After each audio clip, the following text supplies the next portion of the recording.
Letran Squires wagi sa Game 1 ng NCAA Season 99 Juniors Basketball Championship. Narito ang report. 1 down, 1 to go.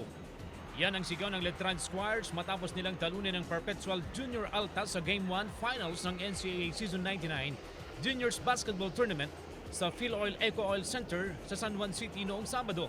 Papasok sa Best of 3 Finals, itinuring na paborito ang Perpetual Altas sa dahilang sila ang highest scoring team sa eliminations at natapos sa number 1. Habang ang Letran ang pangalawa sa standings, ngunit nanaig ang experience ng defending champions at naibulsa ang unang laban, 97-80. Sabi ko nga sa mga bata, if we limit the scoring output of Perpetual, malaki chances natin mananalo tayo because sila yung number 1 favorite talaga dito sa Season 99. Ang kanilang main man na si Jonathan Moses Titing Manalili, naging best player ng Game 1 at nakatala ng Season 99 record para sa single game scoring sa kanyang 35 puntos. Ano ang mas exciting? Pag naglalaro ka ng panalay dati sa Cebu na punong-puno, finals ng Intertown, o yung ganito, high school championship na puno ng tao? Siguro ito, kasi yun nga, may nire-represent na school and yun, bigger production, GMA.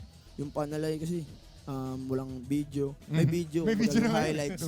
Magaling na coach, mahuhusay na mga manlalaro at championship experience ang dala ng Letran Knights sa finals. Pero makatulong din kaya ang pare-pareho nilang pag-ahit ng anit? Parang iba kasi yung dating pagkakalbo. Parang nakakatakot. Abangan sa Miyerkules 2:30 ng hapon kung maiaangat na ng Letran Squires ang tropeyo ng NCAA Season 99 Juniors Basketball Tournament o kung makababawi ang gutom na Perpetual Junior Altas at madala ang serye sa Game 3. Panoorin ng live at libre sa GTV kasama ang Battle for Third ng San Sebastian Staglets at Mapua Red Robins at ang individual awards ceremony kung saan tatanghalin ang mga player na tunay na angat sa iba. CJ Torida, One North Central Luzon.